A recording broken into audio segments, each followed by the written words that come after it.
Bonjour à tous et bienvenue sur boursicoté.com pour cette nouvelle analyse technique du CAC 40 en point matinal avec une configuration qui semble dans la continuité de ce qui s'est passé hier. Après la baisse enregistrée mercredi, on s'est stabilisé et donc on est toujours aujourd'hui au niveau de la zone horizontale des 8140 points, donc totalement neutre par rapport à la séance de la veille. Au moment de cette analyse, on gagne par rapport au cours de clôture 0,31%, mais on ne sent aucune velléité directionnelle, que ce soit à la hausse ou à la baisse. Au niveau des indicateurs techniques, c'est plutôt une reprise haussière qui se profile selon les histogrammes du MACD, alors que le RSI s'est lui complètement neutralisé après une trajectoire de sortie de la zone de surachat. Les volumes s'équilibrent eux aussi. Donc très peu d'indications pour le moment, si ce n'est à part le MACD.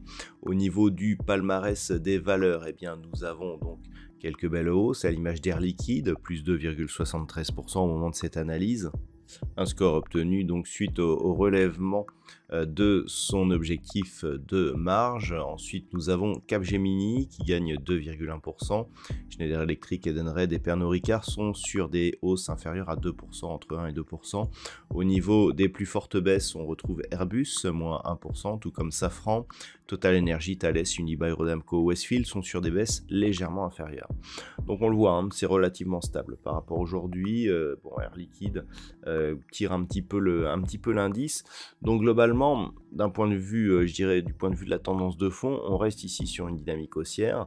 On est venu ici s'approcher du gap qui avait été ouvert jeudi dernier et depuis on se stabilise. Donc on peut le voir même au niveau de la moyenne mobile 20 exponentielle, l'attaque n'est pas très forte. Il semblerait même que l'on se stabilise au-dessus de cette zone actuellement. Donc par rapport à cela, eh bien, ce qu'il va falloir surveiller, c'est toujours cette zone de point bas et l'éventuel début de comblement ici de cette zone de gap.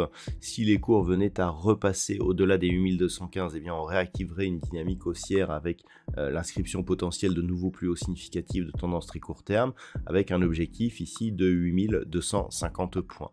Donc la zone ici 8092, 8145 représente toujours une zone d'achat intraday avec un risque donc qui apparaîtrait sur rupture de la zone des 8024 points et donc au début de la zone d'invalidation.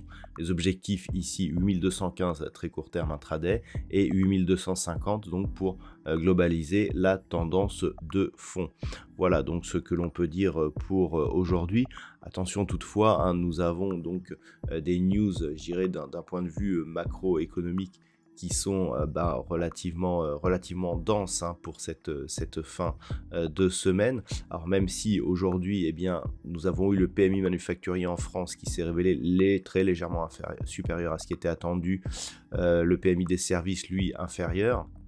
Cet après-midi, du côté des États-Unis, nous aurons un PMI manufacturier à 15h45.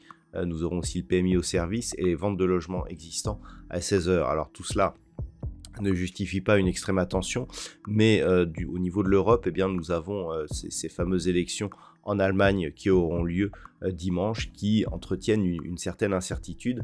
Et d'ailleurs, au niveau du DAX, eh bien, on est en légère sous-performance, hein, sur la séance actuelle. Vous voyez qu'on est beaucoup plus baissier sur cette phase court terme que ce que nous avons sur l'indice parisien. Donc ceci s'explique certainement par justement cette échéance politique quand on connaît, je dirais, l'historique et donc tous les remous que nous avons eu depuis. Voilà donc ce que l'on peut dire sur l'indice CAC 40. Je vous souhaite donc de passer une bonne séance. On se retrouve dès ce soir pour toutes les autres analyses techniques du site boursicoté.com.